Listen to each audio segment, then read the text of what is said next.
नमस्कार दोस्तों, जय हिंद। स्वागत है आप सभी का यूपी रेगुलर क्लासेस के इस ऑनलाइन प्लेटफॉर्म पे। और जैसा कि आपको पता है कि यूपी पीसीएस आरओ की परीक्षाओं के संबंध में हम लोग अभ्यास सीरीज जो चला रहे हैं, जिसमें क्या है कि 40,000 एमसीक्यू प्रश्नों के माध्यम से पूरे सिलेबस के रिवीजन और 1990 से लेकर 2024 तक के अभी तक जितने प्रकार के क्वेश्चन पूछे जा चुके हैं उनका एक्सप्लेनेशन कर रहे हैं। ठीक है, तो आज की क्लास हमारी रहने वाली है जियोग्राफी की, और जियोग्राफी में भी Indian geography.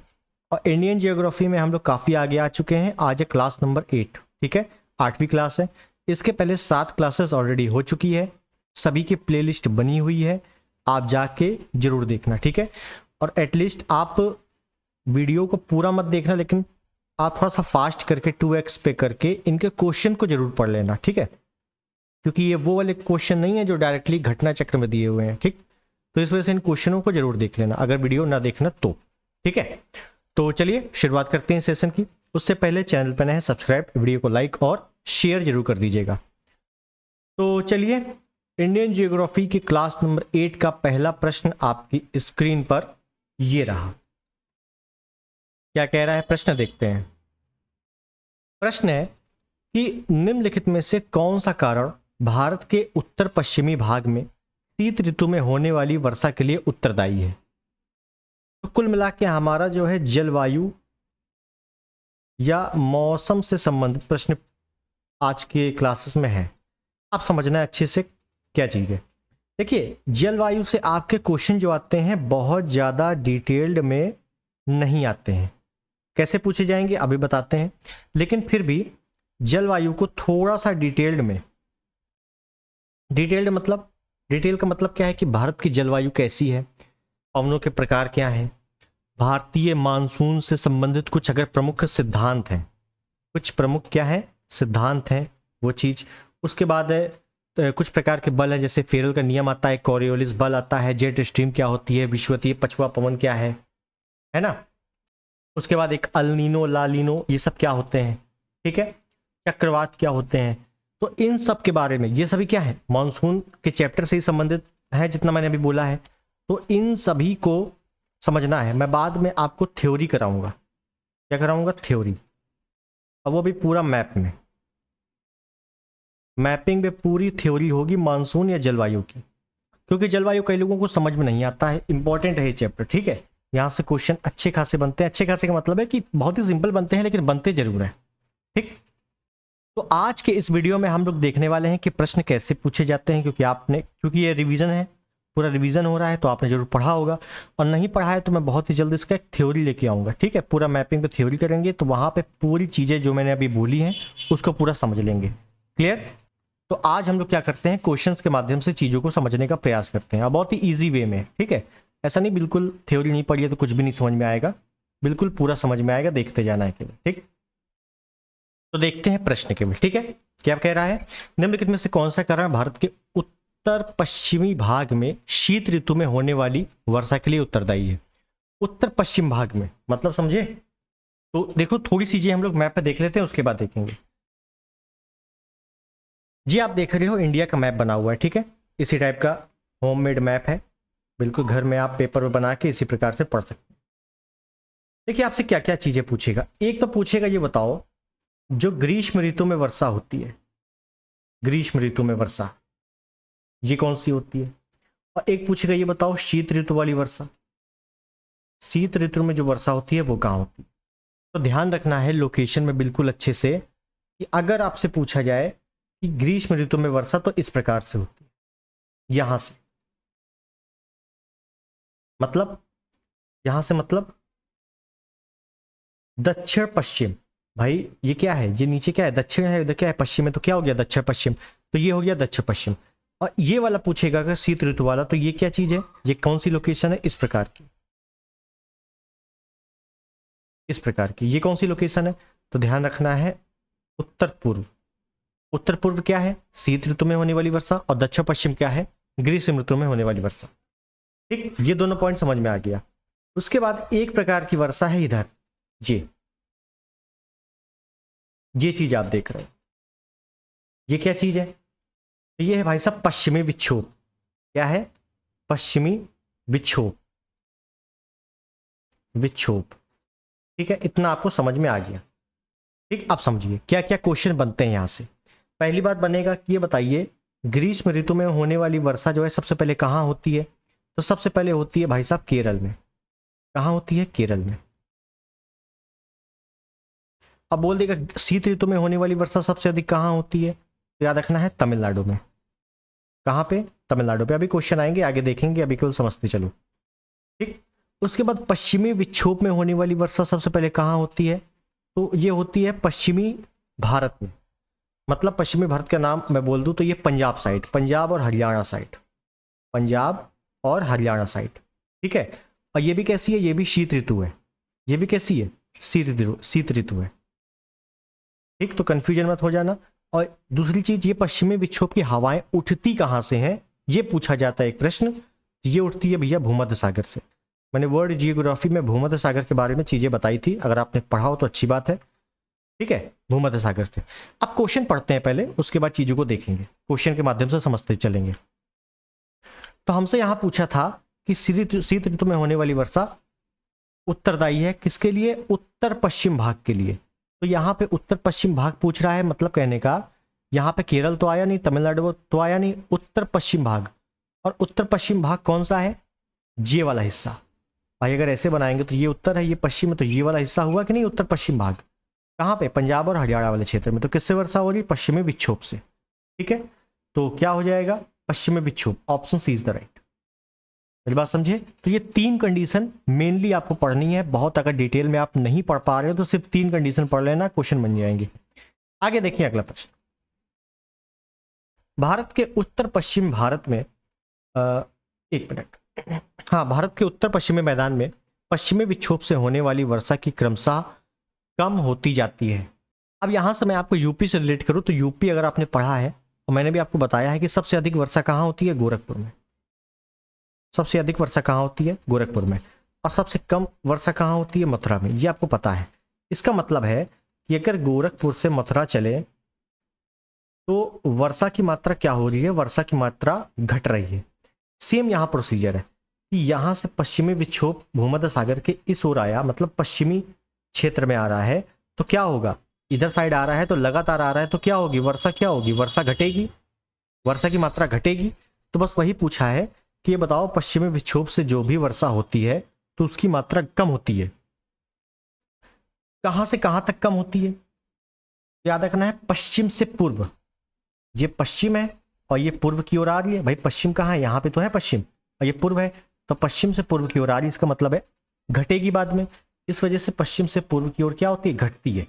Option B is the right. Clear है? सिंपल क्वेश्चन आते हैं, बहुत ज्यादा टफ नहीं आते इसमें। आगे चलते हैं कि भारत में प्रवेश करने वाले पश्चिमी विक्षोभ उत्पन्न होते हैं। देखो, भारत में जो भी पश्चिमी विक्षोभ आता है जिससे जो वर्षा होती है, कहाँ होती है?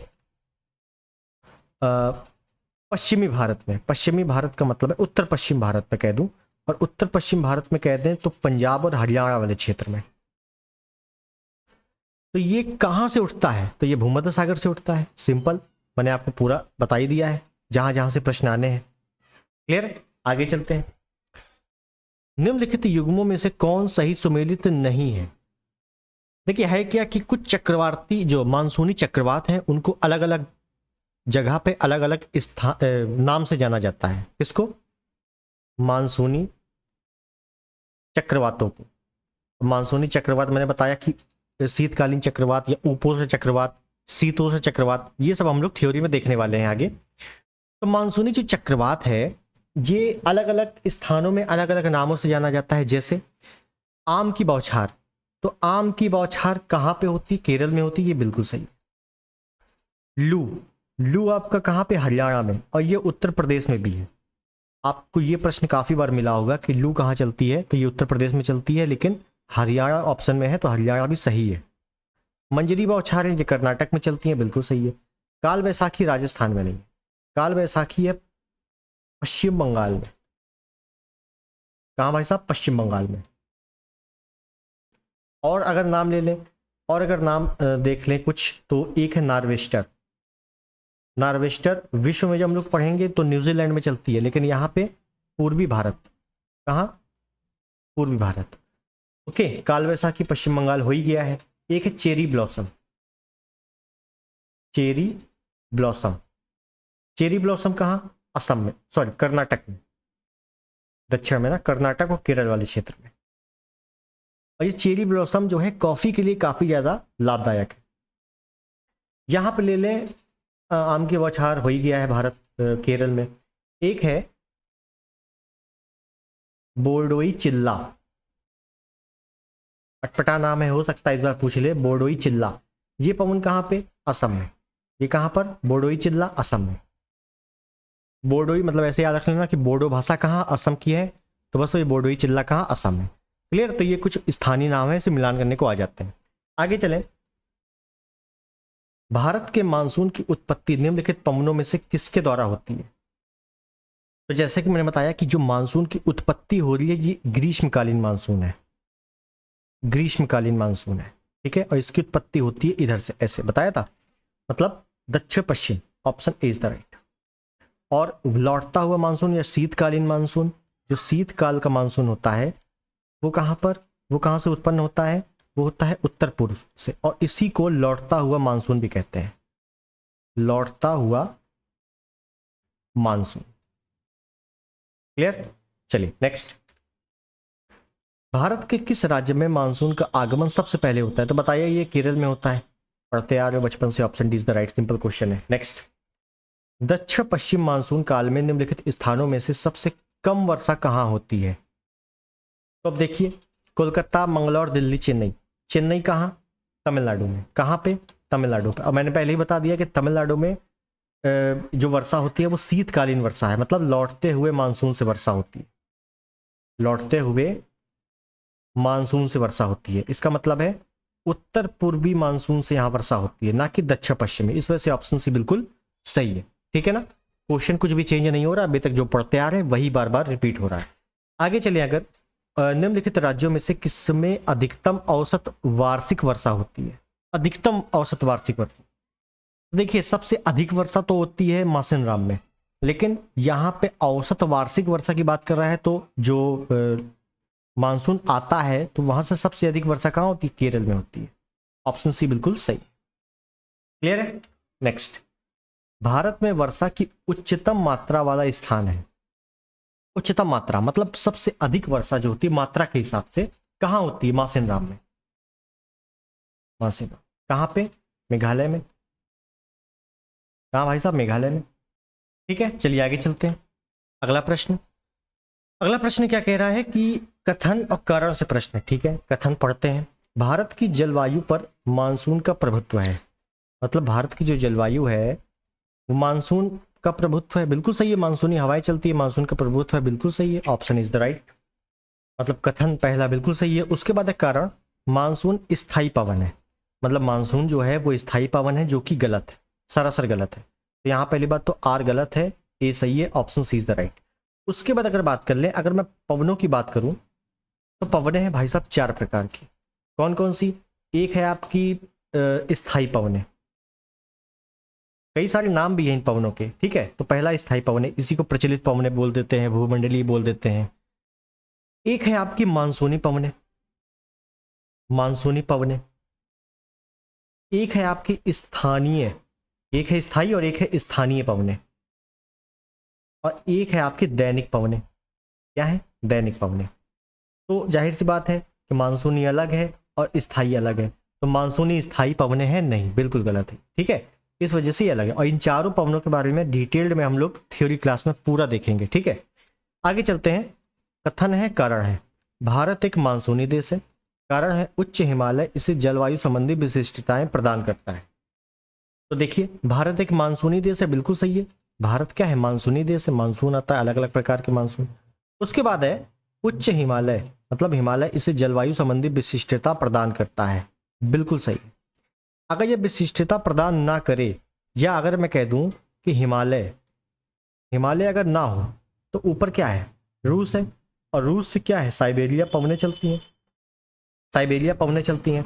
और ये साइबेरिया पवनें नीचे आएंगी, नीचे की ओर आती हैं। तो ये कहाँ? अगर हिमालय ना हो तो सीधे भारत में आएंगी, और भारत में आएंगी तो क्या होगा भाई साहब? सबसे प्रमुख यही होगा कि जलोढ़ मृदा जो बनती है वो बनेगी ही नहीं। और उत्तर भारत में सबसे अधिक क्या है? जलोढ़ मृदा ही है। तो जलोढ़ मृदा क्या है, बनेगी ही नहीं। तो ये काफ़ी बार पूछा गया प्रश्न है, तो इसके बारे में याद रखना है। अलग अलग प्रकार से पूछा जाता है। हिमालय नहीं होगा तो क्या होगा, इस जो साइबेरिया से पवनें चलती हैं और डायरेक्ट हिमालय में रुक जाती हैं, लेकिन हिमालय नहीं होगा तो भारत में आ जाएंगी, भारत में आएंगी तो ठंडी बढ़ जाएगी कायदे से। और इस साइबेरिया से पवनें चलती हैं, मुझे उसका भी नाम याद नहीं आ रहा है, ठीक है ना, वो मैं वर्ल्ड जियोग्राफी में आपको बताऊंगा। तो पहली बात तो यहाँ पे ऑप्शन है बिल्कुल सही है। नेक्स्ट है, निम्न में से कौन सा स्थान सबसे कम वर्षा प्राप्त करता है। याद रखना है कि सबसे कम वर्षा लेह में होती है, लेह में, और लेह में होती है इसी वजह से इसको वृष्टि छाया प्रदेश कहते हैं। वृष्टि छाया प्रदेश कहने का मतलब है कि बादल तो बहुत होते हैं लेकिन वर्षा नहीं होती है, ठीक है। तो ऑप्शन डी बिल्कुल सही है। नेक्स्ट है, शुष्कता दशा संदर्भित है। तो शुष्कता दशा मतलब क्या होता है शुष्कता, ये पूछा गया है। देखो आरओ में आया हुआ प्रश्न। तो देखिए शुष्कता का मतलब, देखो अगर निम्न ताप कर देंगे कि भाई साहब जो टेम्परेचर है, टेम्परेचर वो डाउन है, अब टेम्परेचर डाउन होगा तो जाहिर सी बात है ठंडी लगेगी, तो वहां शुष्कता तो नहीं होगी। उच्च वाष्पन, वाष्पन की क्रिया अलग ये नहीं होगा। अति उच्च ताप, टेम्परेचर हाई कर देंगे तो शुष्कता बिल्कुल नहीं होगी। लेकिन आर्द्रता, आर्द्रता मतलब नमी, आप देखे होंगे जब गर्मी ज्यादा होती है, लेकिन जब नमी बिल्कुल नहीं होती गर्मियों में, तो क्या होता है कि गर्म पवनें चलती हैं, गर्म हवाएं चलती हैं, और जो बॉडी है, जो शरीर है, वो एकदम सूखा रहता है।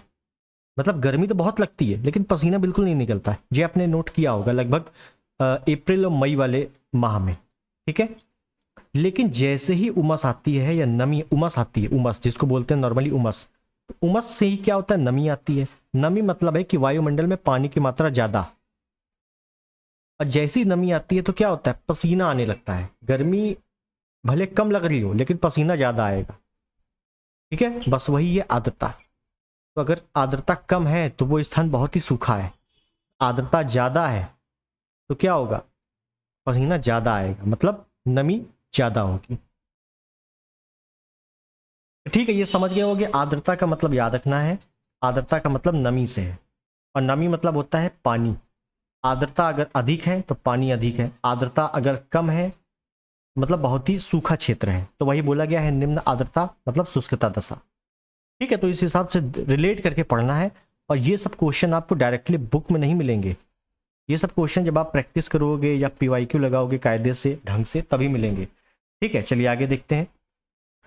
कथन है, कारण है, दक्षिण भारत में अर्धशुष्क स्टेपी जलवायु कर्नाटक पठार के कुछ भाग में पाई जाती है, ठीक है। उसके बाद कह रहा है कि यह सह्याद्री के वृष्टि छाया प्रदेश में पड़ता है। सह्याद्री, सह्याद्री मैंने बताया था क्या, पश्चिमी घाट, पश्चिमी घाट को क्या बोलते हैं, सह्याद्री बोलते हैं, ठीक है। और पश्चिमी घाट के वृष्टि छाया प्रदेश, मतलब जो पश्चिमी घाट है वो भी क्या है, वृष्टि छाया प्रदेश है। एक मैंने बताया था लेह, जो क्या है, वृष्टि छाया प्रदेश है। और दूसरा याद रखना है पश्चिमी घाट, पश्चिमी घाट में और डिटेल याद रखना है महाराष्ट्र। अगर पूछेगा कि महाराष्ट्र क्या वृष्टि छाया प्रदेश है, तो बिल्कुल महाराष्ट्र भी वृष्टि छाया प्रदेश में आता है। मतलब बादल तो बहुत है लेकिन वर्षा उसके मुकाबले कम है, तो ये बिल्कुल सही है कारण। और सह्याद्री या पश्चिमी घाट जो है वृष्टि छाया प्रदेश है, इसी वजह से दक्षिण भारत में अर्ध शुष्क जलवायु कर्नाटक पठार के कुछ भागों में पाई जाती है, ये बिल्कुल सही है। तो ऑप्शन है यहाँ पर बिल्कुल सही है। और अर्ध शुष्क का मतलब क्या है, आधा शुष्क, मतलब पूरी तरीके से न शुष्क है और ना ही आर्द्र है, बीच की स्थिति है। बीच की स्थिति कब, जब बादल होंगे, बादल तो है तो ना गर्मी लग रही है और ना ही बारिश हो रही है, उमस टाइप की स्थिति है, ठीक है। नेक्स्ट, उत्तर पूर्वी मानसून से सबसे अधिक वर्षा प्राप्त करने वाला राज्य है उत्तर पूर्वी। उत्तर पूर्वी मतलब ये वाला मानसून, मतलब लौटता हुआ मानसून, मतलब शीतकालीन मानसून, शीतकालीन मानसून, ठीक है। तो सब याद रखना है। और सबसे अधिक वर्षा कहाँ होती है, तमिलनाडु में। लौटते हुए मानसून से सबसे अधिक वर्षा तमिलनाडु में होती है, क्लियर। नेक्स्ट, कथन है, कारण है, भारत में सर्वाधिक सघनता वाला भूकंपीय क्षेत्र हिमालय क्षेत्र में स्थित है, ठीक है। भूकंपीय क्षेत्र अब समझना है यहां पे। अगर मैं पूछूं कि भारत में भूकंपीय क्षेत्र जो है, भारत में भूकंपीय क्षेत्र, तो इनको कितने भागों में बांटा गया है? तो याद रखना है 4 भागों में। वो कौन कौन से हैं? 2, 3, 4, 5। आप कहोगे भाई साहब एक छूट गया, तो एक जानबूझ के छूटा है, ये शुरुआत होती है 2 से। ठीक है, तो यहाँ पे बहुत कंफ्यूजन होती है। समझिए, मैं एक डायग्राम से समझाता हूँ। देखिए, इस पे देखते हैं ये मैप में। तो सबसे पहले मैंने बोला भूकंपीय क्षेत्र। तो भूकंपीय क्षेत्र कितने हैं? याद रखना है भारत में भूकंपीय क्षेत्र, ये बहुत ही सिंपल प्रश्न आते हैं और ये पूरा चैप्टर ही है अलग। ठीक है, भूकंपीय क्षेत्र हैं 4। कौन कौन से? एक है आपका 2, जिसको ऐसे डिनोट कर दें हम रोमन से। उसके बाद है 3, उसके बाद है 4 और उसके बाद है 5। समझिएगा, 2 को क्या बोलेंगे? और जैसे जैसे 5 तक बढ़ेंगे, समझिए 2 से जैसे जैसे 5 तक बढ़ेंगे तो भूकंपीय क्षेत्र की पावर ज्यादा होगी। ठीक, तो ऐसे याद रखो, 5 ज्यादा है तो पावर ज्यादा है। 2 में क्या है? 2 में है अल्प तीव्रता वाले क्षेत्र। अल्प तीव्रता वाले क्षेत्र। ठीक है, 3 में क्या है? मध्यम तीव्रता वाले क्षेत्र। मध्यम तीव्रता वाले क्षेत्र। और 4 में क्या है? गहन तीव्रता वाले क्षेत्र। गहन तीव्रता वाले क्षेत्र। अब 5 में क्या है? अति प्रचंड तीव्रता वाले क्षेत्र। ठीक, मतलब कहने का कि जो अति प्रचंड है यहां पे सबसे अधिक भूकंप आता है, और जो दूसरा है अल्प तीव्रता, यहां पे बहुत ही कम भूकंप आता है। ठीक है, बस इतनी ही चीजें हैं। अब जाहिर सी बात है कि अति प्रचंड कहाँ होगा भाई साहब? अति प्रचंड, इतना ज्यादा भूकंप आ रहा है तो समझना है अच्छे से अति प्रचंड है क्या। आप ये वाला हिस्सा देख रहे हो, मैं मैप पे बनाए दे रहा हूं, समझ में आ जाएगा। ये इस प्रकार से, हाँ, ये आप देख रहे हैं, ये मैंने कलर कर दिया है किसको? पूरे के पूरे जम्मू कश्मीर को कर दिया है। थोड़ा बहुत हिमाचल प्रदेश आ गए हैं, उत्तर प्रदेश के तराई क्षेत्र में आ गए हैं, उत्तराखंड आ गए हैं, और पूरा हम आ गए हैं पूर्वोत्तर भारत। कहाँ आ गए हैं? पूरा पूर्वोत्तर भारत। यहाँ पे प्रश्न कैसे बनते हैं वो भी समझना है। आपसे बहुत ज़्यादा डिटेलिंग नहीं पूछेगा कि आपसे एक एक राज्य के बारे में पूछे। ठीक है, तो पहले आपको समझना है, और उसके बाद हम इधर थोड़ा चलें। अगर जी आप देख रहे हो गुजरात, जी वाला क्षेत्र। ठीक है, और उसके बाद अगर आपको थोड़ा सा पता हो तो हम लोगों ने यहाँ पे पढ़ा था क्या? अंडमान निकोबार पढ़ा था शायद। ठीक है भाई साहब, ये वाला भी जो है भूकंप है। तो ध्यान रखना है, आपसे ज़्यादातर 99% चांसेस हैं अति प्रचंड वाला ही बार बार पूछा जाता है। ठीक है, तो पहले मैं लिख देता हूं जोन 5, जो कि है डेंजर जोन। तो इस पे क्या हमें मिला? एक हमें मिला हिमालय क्षेत्र। अब हिमालय क्षेत्र में याद रखना है जम्मू कश्मीर भी आ गया है, हिमाचल प्रदेश भी आ गया है, उत्तराखंड और उत्तर प्रदेश से कुछ क्षेत्र आ गया है, पूरा जो है पूर्वोत्तर भारत। ठीक है, उसके बाद क्या आ गया है? उसके बाद अंडमान निकोबार भी आ गया है, अंडमान निकोबार भी पूरा का पूरा आ गया है। उसके बाद क्या आ गया है? उसके बाद याद रखना है कच्छ का रण। ये जो मैंने गुजरात में बनाया है क्या है? कच्छ का रण है। क्लियर? बाकी यहाँ पे अगर आप भूल जाओ तो लिख लेना है हिमाचल प्रदेश भी है, उत्तराखंड के भी हिस्से हैं, यूपी का भी हिस्सा है। ठीक है, थोड़ा बहुत बिहार का भी हिस्सा लगता है, लेकिन ज़्यादातर यही मेनली पूछा जाता है। ठीक है ना, बिहार का हल्का सा हिस्सा। तो मेनली यही है, क्या है कि जोन 5 मतलब अति प्रचंड तीव्रता वाले क्षेत्र जहां पर भूकंप आने की ज़्यादातर संभावना होती है। क्लियर है? इतनी बात समझ में आ गई। अब क्वेश्चन देख लेते हैं कैसे क्वेश्चन पूछे गए हैं। देखिए, कथन है कि भारत में सर्वाधिक सघनता वाला भूकंपीय क्षेत्र हिमालय में स्थित है। बिल्कुल सही है।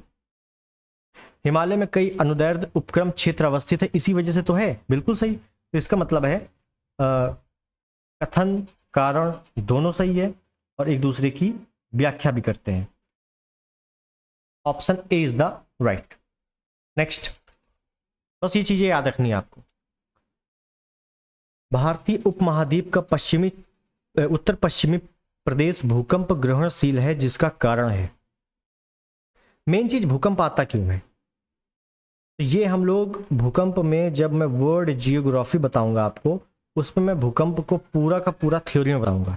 उसके बाद क्वेश्चन करेंगे, ठीक है। तो अभी आपको याद रखना है प्लेट टेक्टोनिक मतलब प्लेटों की गतिविधि के कारण ये भूकंप आता है। 7 प्रकार की प्लेटें हैं, सबसे बड़ी प्रशांत महासागरीय प्लेट है, उसके बारे में बात करेंगे आगे, ठीक है। आगे चलते हैं।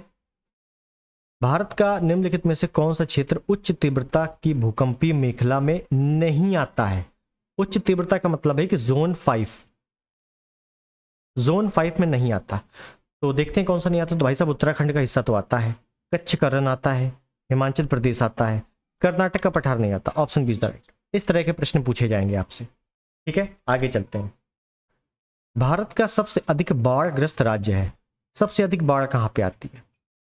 तो सबसे अधिक बाढ़ भाई साहब बिहार वाले क्षेत्र में आती है। और बिहार अगर ऑप्शन में नहीं है तो पूर्वी क्षेत्र आपको करना है, पूर्वी क्षेत्र। क्यों?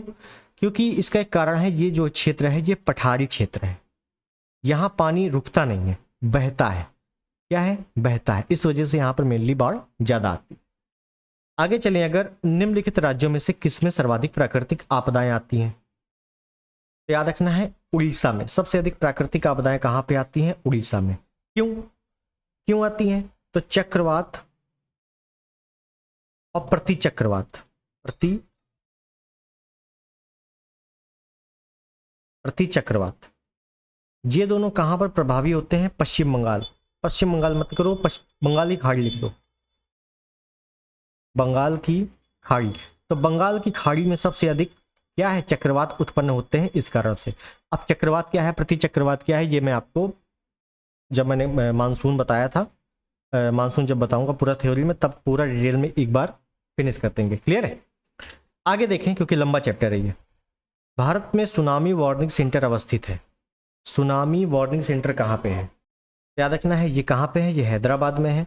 और सुनामी वार्निंग सेंटर की स्थापना 2005 में हुई थी। क्लियर? चलिए आगे चलते हैं। अगला प्रश्न। भारतीय मौसम विज्ञान विभाग स्थापित है। भारतीय मौसम विज्ञान विभाग कहाँ पे है? भाई साहब ये है नई दिल्ली में, ठीक है। तो ऐसे डायरेक्टली आपके स्टैटिक टाइप के क्वेश्चन आ जाते हैं। आगे चले। प्राकृतिक आपदा और प्रदेश है, मिलान करना है। मिलान वाले ऑप्शन नहीं है, डायरेक्टली मिलान करते हैं, कोई दिक्कत नहीं, ठीक है। देखिए हम लोग पूरा पढ़ चुके हैं, मिलान करते हैं। भूकंप आप लोगों ने पढ़ा है, भूकंप कहाँ आता है? सबसे अधिक भूकंप आता है भाई साहब हिमालय वाले क्षेत्र में, तो बस बी का एक मिला दो, ठीक। उसके बाद हम लोगों ने देखा चक्रवात, चक्रवात प्रति चक्रवात सबसे अधिक बंगाल की खाड़ी में, और बंगाल की खाड़ी से सबसे ज्यादा प्रभावित क्या हो जाता है? उड़ीसा वाला क्षेत्र। डी का 2 कर दो, ठीक है। बाढ़, मैंने कहा था बाढ़ कहाँ आती है? बिहार वाले क्षेत्र में, बिहार वाले क्षेत्र में। तो बिहार के मैदान लिखा है, उत्तर प्रदेश बिहार का मैदान, तो बस ये कर दो 1 का 3। और चक्रवात बचा, सॉरी सूखा बचा। सूखा कहाँ पर? मध्य पूर्वी भारत में, ठीक है। हालांकि मिलान वाले ऑप्शन होने चाहिए, नहीं है कोई दिक्कत नहीं है, लेकिन आपको भूकंप पता है, चक्रवात पता है, बाकी बाढ़ सूखा आपस में ही मिल जाएगा, ठीक है। आगे चलते हैं। अगला प्रश्न। भारत को कितने भूकंपीय जोखिम अंचलों में विभाजित किया गया है? तो कितने भूकंप जोखिम अंचल हैं या जोन है? तो टोटल जोन कितने हैं? 1 है, 2, 3, 4, 5। तो टोटल जोन कितने हैं? 4। इसको 5 मत कर देना कि आखिरी जोन 5 है तो 5 होंगे, नहीं, टोटल जोन कितने हैं? 4 ही हैं, लेकिन शुरुआत 2 से है, इस वजह से ऑप्शन सी इज द यहाँ पे बिल्कुल सही है। नेक्स्ट है, उत्तर प्रदेश के निम्न में से कौन सा क्षेत्र सर्वाधिक बाढ़ प्रभावित है? उत्तर प्रदेश का पूछा है तो वही कर देना है, पूर्वी क्षेत्र बिहार, तो बस पूर्वी क्षेत्र कर देंगे, option B is the right, simple question है। नेक्स्ट है, सूची 1 सूची 2 मिलान करना है, लेकिन मिलान वाले ऑप्शन में नहीं है, डायरेक्ट मिलान कर देते हैं, कोई दिक्कत नहीं। भूकंप, भूकंप कहाँ आएगा? हिमालय वाले क्षेत्र में। और सुनामी, सुनामी सबसे अधिक कहाँ आएगी? भाई सुनामी वहीं तो आएगी, सुनामी किससे आती? महासागरों से। तो जहाँ पानी होगा तो पानी कहाँ है?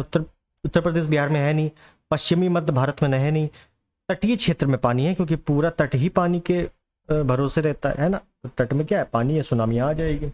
उसके बाद बाढ़, बाढ़ कहाँ पे आएगी? यूपी बिहार में, अभी हम लोगों ने देखा है, बिहार वाले क्षेत्र में खासकर। सूखा, पश्चिमी व मध्य भारत वाले क्षेत्र में। क्लियर है?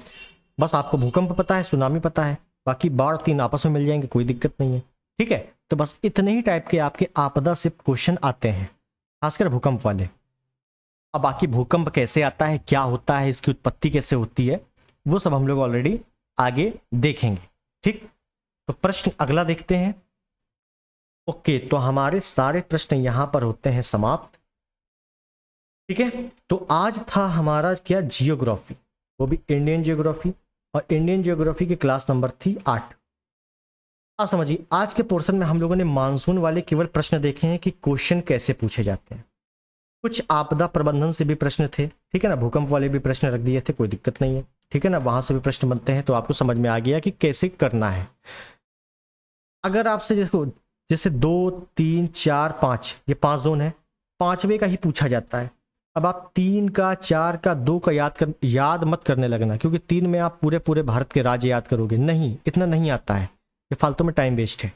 ठीक है, तो आई होप चीज़ें आपको समझ में आ गई होगी, और समझ में आ गई हैं तो सब्सक्राइब कर देना, अगर सब्सक्राइब ना किया हो तो लाइक कर देना और शेयर कर देना अपने दोस्तों में। मिलते हैं अगले वीडियो में बहुत ही बेहतरीन चैप्टर के साथ, बहुत ही बेहतरीन क्वेश्चंस के साथ। तब तक के लिए नमस्कार, जय हिंद, वंदे मातरम।